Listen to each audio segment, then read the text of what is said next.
وہ چیز ہے نماز جو کہ ہم 5 ٹائم پڑھتے ہیں، یا تو چلو سال میں ایک دفعہ ہو تو پھر نہ سیکھیں، چلیں سمجھ آتی ہے. جب روزانہ پڑھ رہے ہیں اور سالوں سال سے پڑھ رہے ہیں تو پھر خشوع نہیں ہے. اللہ بھی نے کہا تھا نا کہ اول الشیء یرفع هذه الامه الخشوع حتى لا ترى فيها خاشعہ، حتى لا ترى فيها خاشعہ. ایک بھی تم نا خشوع والا انسان نہیں پاؤ گے. جو سب سے پہلی چیز میری امت سے اٹھا لی جائے گی وہ خشوع ہے. تو ایٹ لیسٹ میں اور آپ تو لوگوں میں سے بنے کہ جن کی وجہ سے اس دنیا میں خشوع قائم رہے. آئی تھنک ہمیں لوگوں کو یہ ایڈوائز کرنا چاہیے کہ جس طرح بہت ساری ایپس ہیں، جس طرح حصن المسلم کی ایپ ہے اس میں، اور اس کے علاوہ ایاک نستعین ہے جس میں آپ کو بہت ساری دعائیں ایسی مل جاتی ہیں جو کہ آپ مسنون دعائیں جو آپ سیکھ سکتے ہیں، اور خاص طور پہ رکوع کے لیے، سجدے کے لیے. یہ ساری چیزیں بڑی کامن نالج میں، اور کوئی بھی بندہ اگر سیکھنا چاہے وہ اپنے آپ کو ایک انسینٹیو دے سکتا ہے کہ یار میں نے جو ہے نا اپنی نماز کو بہتر کرنے کے لیے ان میں سے کچھ چیز سیکھنی ہے. اور میں سمجھتا ہوں کہ کبھی نہ کبھی نا ایک ہماری جو آڈینس ہے اس کو ہم ایک ٹاسک دے دیتے ہیں کہ ابھی رمضان کا مہینہ نا، اس میں ہر روز کم از کم ایک کسی نماز کا کوئی ایک سجدہ ایسا ضرور رکھیں جو آپ کو تھکا دے. یعنی سجدے میں جائیں اور واپس نہ آئیں، اور بس اللہ تعالیٰ سے مانگتے رہیں دعائیں مانگتے رہیں. اور دیکھیں ویسے تو مسنون یہ ہے کہ آپ عربی میں دعا مانگیں، ٹھیک ہے، آپ جو ہے نا جو بھی آپ کو دعائیں آتی ہیں وہ مانگیں، جتنی زیادہ آتی ہیں اتنی اچھی بات ہے. لیکن اگر وہ نہیں بھی آتی تو انسان اردو میں بھی مانگ سکتا ہے، اپنی زبان میں بھی مانگ سکتے ہیں. کوشش کریں کہ آپ نا جب آپ وہ ایک سجدہ ایکسپیرینس کریں گے نا، یقین کریں کہ وہ سجدہ آپ کو رلا دے گا. آپ جب اتنے لمبے، کیونکہ دیکھیں نا سب سے قریب ترین جب انسان بندے یعنی اللہ کے قریب ہوتا ہے نا وہ سجدے کے ہاتھ میں، اور وہ بھی رات کے آخری حصے میں اگر ہو جائے. یعنی آپ سوچیں کہ سحری کا ٹائم ہے نا، سحری سے کوئی تقریباً مطلب جس ٹائم پہ آپ سحری کرتے ہیں، فار ایگزامپل اگر آپ 3:30 بجے لیٹ سپوز سحری کا انتظام شروع کرتے ہیں، 3 بجے آپ شروع کرتے ہیں، اور آپ 2 رکعت ہی پڑھ لیں چلیں، اور آپ اس میں ایسا لمبا سجدہ کریں کہ وہ آپ کو رلا دے. پھر آپ دیکھیں کہ وہ آپ ایمان کی علاوت، کیونکہ اس سے زیادہ قریب کوئی وقت نہیں ہو سکتا، کوئی پوزیشن نہیں ہو سکتی جہاں پہ آپ اللہ سے قریب ہیں. اور اتنے جب اللہ کے آپ قریب آ چکے ہیں پھر مانگو جو مانگنا چاہتے ہو. اسی لیے ہمارے علماء کہتے ہیں نا کہ تہجد کی نماز جو ہے وہ ایسا تیر ہے جو اپنا نشانہ مس نہیں کرتا کبھی. تو آپ اپنا یعنی جو بھی آپ نے چیز اللہ تعالیٰ سے مانگنی، تو میں نے کہا تھا نا کہ وہ پہلے سے آپ کو پتا ہوگا کہ میں نے اللہ سے یہ چیز مانگنی ہے آج. اور دیکھیں جب اللہ سے مانگا جاتا ہے نا تو پھر آپ ڈنکے کی چوٹ پہ مانگ کریں. یعنی زیادہ مسکین بننے کی ضرورت نہیں انسان کو کہ یا اللہ پتہ نہیں تم نے دینا تو دے دے، ورنہ کوئی بات نہیں میں گزارا کر ہی لوں گا. اس طرح دعا نہیں مانگی جاتی. آپ کہتے ہو یا اللہ تو کائنات کا مالک و خالق ہے، یا اللہ مجھے عطا فرما دے. ویسے بھی جیسے آپ اللہ کے گمان رکھتے ہیں اللہ کے بارے میں، اللہ تعالیٰ ویسے معاملہ کرتا ہے. لوگ جو ہے نا وہ زیادہ ہی کبھی کبھار نا دعاؤں میں بھی بہت مسکین بن جاتے ہیں. یعنی دعا مانگتے ہوئے بھی نا یا اللہ چلیں تو نے دینا تو دے دے، ورنہ کوئی نہیں، خیر ہے دیکھ لیں گے، اب گزارا تو کر ہی لیں گے. کتنے فضائل اکٹھے ہو رہے ہیں صاحب. اگر رات کو انسان مطلب ایک تو رمضان، دوسرا تہجد کا ٹائم، اللہ سبحانہ تعالیٰ پہلے آسمان پہ تشریف لائے ہیں اور منادی کریں کوئی ہے دعا کرنے والا میں دعا قبول کروں. تیسری چیز کہ وہ نماز میں ہے، نماز ایک اٹسیلف عبادت ہے. چوتھی چیز کہ وہ سجدے کی حالت میں ہے، کیونکہ حدیث میں آتا ہے اقرب ما یکون العبد من ربہ وهو ساجد فاکثر الدعاء. اور دیکھیں اللہ نے کیا فرمایا کہ انسان سب سے قریب رب کے ہوتا ہے جب وہ سجدے میں ہوتا ہے تو کیا کرے، مطلب اکثر الدعاء، دعا کثرت سے کرو، کیونکہ یہ وہ ٹائم ہے اللہ تعالیٰ کے قرب کے لیے سجدوں میں اضافہ کرنا چاہیے. تو اللہ تعالیٰ سے قریب ہونے کا اس سے اور بہتر کیا ذریعہ ہوگا کہ آپ سجدے کی حالت میں اللہ کے نبی سے بھی قریب ہونے کا. جو صحابی نے کہا تھا کہ مجھے آپ سے قریب ہونا ہے تو نے کہا تھا فاعینی علی ذلک بکثرۃ السجود، تو میری مدد کرو اپنی دعا قبول ہونے میں بکثرت السجود. یار if we go back to those people جن کی نمازیں سب سے پرفیکٹ تھیں، تو وہ تو لگتا ہے کہ ریئلسٹک نمازیں نہیں تھی ویسے آنیسٹلی. مجھے وہ صحابی کا نام یاد نہیں ہے کہ جن کو پہرے پہ کھڑا کیا ہوا تھا اور وہ تلاوت کر رہے ہیں رات کو اور تیر آ کے لگا ان کو پتہ ہی نہیں چلا. Can we imagine this? وہ تو صحابی تھے نا، امام بخاری رحمہ اللہ نماز پڑھ رہے تھے اور ان کو نا کچھ تکلیف ہوئی اور ہوتی رہی کچھ عرصے میں بعد، اور انہوں نے نماز نہیں چھوڑی، نماز آرام سے پڑھی اور کہا کہ میرے پیچھے اپنا کپڑا اٹھایا، دیکھو کون ہے کیا ہے، تو اٹ واز اسکارپین. اللہ اکبر. آپ نے چھوڑا کیوں نہیں؟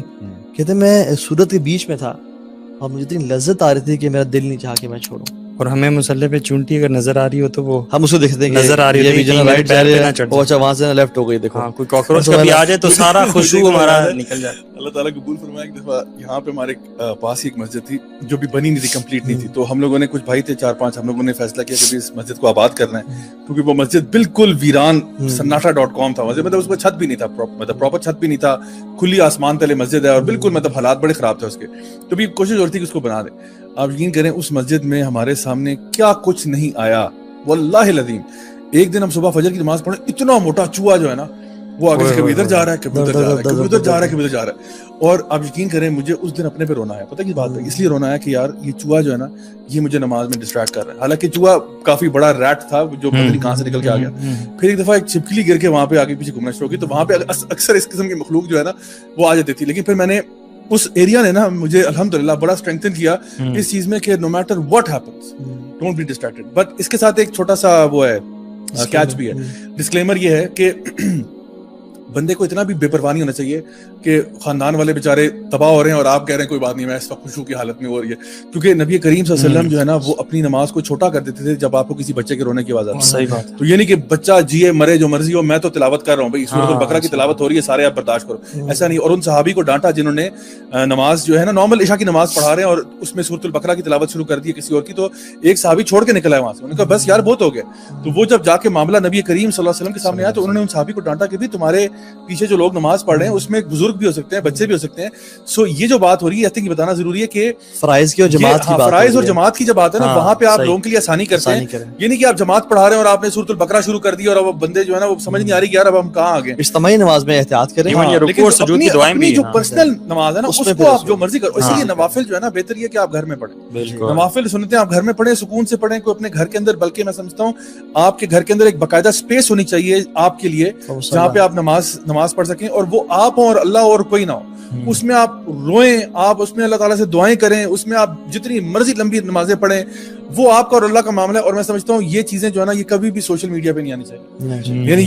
یعنی some of your most closest moments اللہ سبحانہ تعالیٰ should never make it to Facebook. ابھی آج میں نے وہ یوتھ کلب کا شیئر کیا تھا, وہ ایک جو ہم لوگوں نے ماشاءاللہ ایک افطار کی ڈرائیو کیا نا, ایک تو ہم لوگوں نے کراچی کے سائڈ پہ وہاں پہ کنڈری سائڈ پہ بھی ہوئی ہے اور پھر یہاں پہ اسلام آباد میں بھی ہوئی ہے ماشاءاللہ. تو بہت اچھا اس کا فیڈ بیک آیا. تو میں نے اس کی کچھ پکچرز یوتھ کلب کے پیج سے لے کے شیئر کی.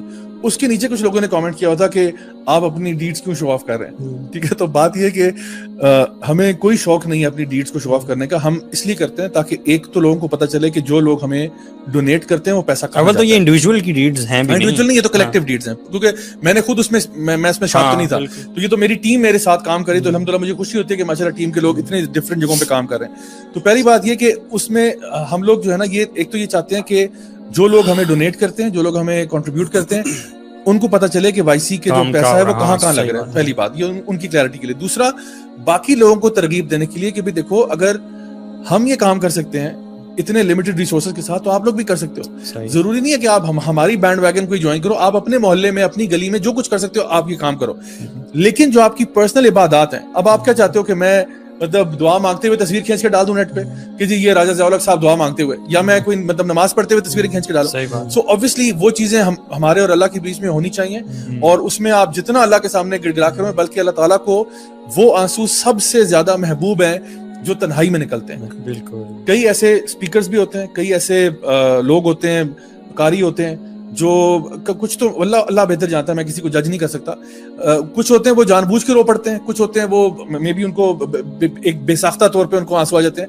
لیکن ان آنسوؤں سے زیادہ قیمتی وہ آنسو ہیں جو تنہائی میں نکلتے ہیں, جب آپ کو کوئی نہیں دیکھ رہا, جب آپ ہیں, آپ کا رب ہے, اور آپ کہتے ہو, آپ اللہ تعالیٰ سے دعا کرتے ہو, اللہ تعالیہے کو پکارتے ہو, اور اللہ تعالیٰ کی خشیت آپ پہ طاری ہوتی ہے اور آپ کی آنکھوں سے آنسو نکل جاتے ہیں. آپ قرآن مجید کی تلاوت کر رہے ہو, آپ قرآن سن رہے ہو کسی جو نا قاری کا, آپ رو پڑتے ہو. یہ الحمدللہ اللہ تعالیٰ کو یہ آنسو بہت پسند ہے, اور یہ وہ آنسو ہیں کہ یہ آنکھ جہنم میں نہیں جا سکتی. یعنی ظاہری بات ہے اگر آنکھ جہنم میں نہیں جائے گی تو پورا جسم بھی نہیں جائے گا نا. تو یہ کہنے کا صرف بات ہے کہ جو آنکھ اللہ تعالیٰ کی خشیت سے روتی ہے نا وہ پھر جہنم میں نہیں جا سکتی. تو اس لیے یہ ساری کیفیات کب آئیں گی؟ جب ہم لوگ اپنے آپ کو اس طریقے سے کنڈیشن کریں گے کہ میں نے اللہ کے ساتھ اکیلے میں ٹائم سپینڈ کرنا. جس طرح ہر محبوب چاہتا ہے نا کہ اپنی محبوبہ کے ساتھ ٹائم اکیلے میں گزارے, یعنی یہ ایک پیار کا فلسفہ ہے. Everybody wants to spend time with the person they love alone, not in front of everybody else. تو اگر آپ یعنی یہ اس سے مثال دیتے ہیں سارے, ہم کہتے ہیں کہ اللہ تعالیٰ سے محبت ہمیں ہر چیز سے زیادہ ہے, اللہ کے نبی صلی اللہ علیہ وسلم سے محبت ہر چیز سے زیادہ ہے, تو پھر ہمیں اللہ تعالیٰ کے ساتھ تنہائی میں ٹائم اسپینڈ کرنا بھی پسند ہونا چاہیے. اور اگر ہم لوگ اس کلیم میں پورے نہیں اتر رہے تو اس کا پہلا جو کرائٹیریا نا وہ آپ کی نماز ہے, کہ ویسے تو جو جس سے انسان محبت کرتا ہے اس کے ساتھ تو ٹائم سپینڈ کرنا چاہتا ہے. اور یہ جو میں نے شروع میں بات کی تھی موسیٰ علیہ السلام والی, اس میں موسیٰ علیہ السلام اللہ تعالیٰ کے ساتھ بہت ٹائم سپینڈ کرنا چاہ رہے تھے, اللہ تعالیٰ نے سوال پوچھا کہ موسیٰ تیرے ہاتھ میں کیا ہے؟ موسیٰ علیہ السلام نا اسٹک کے فضائل بتانا شروع کر دیے کہ چھڑی ہے میں سے جواب صرف تھا کہ یہ ایسا ہے بس, بلکہ یہ بھی کہنے کی ضرورت نہیں تھی واللہ تعالیٰ عالم ختم. آپ بہتر جانتے ہیں کہ واللہ یا اللہ تو بہتر جانتا ہے, میں تجھے کیا بتاؤں گا چھڑی.